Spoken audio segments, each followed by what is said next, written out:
Some politicians in Tallahassee and Washington, D.C. have historically ignored climate change or flat out denied it exists. But if you ask representatives at the Department of Defense, climate change is real and it's something they are planning to deal with in the coming years.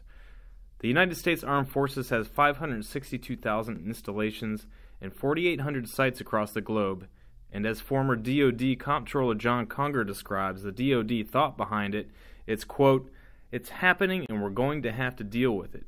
Ironically, the subject of climate change and the military is something Congress and the current White House agrees on.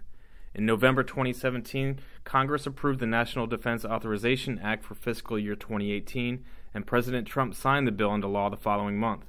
The bill specifically orders the Pentagon to report on the top 10 bases at risk of impacts from climate change and how to mitigate those problems.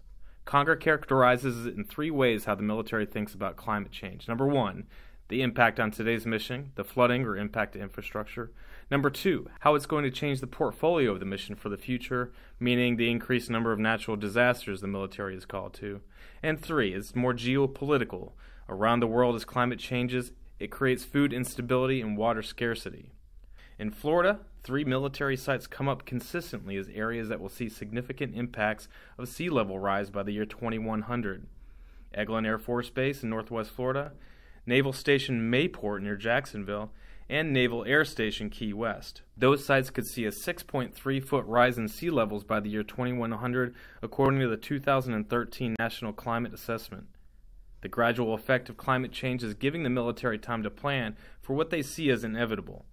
Following the signing of the National Defense Authorization Act for fiscal year 2018, the DoD has until the end of 2018 to come up with a plan on how to deal with sea level rise and other climate change effects.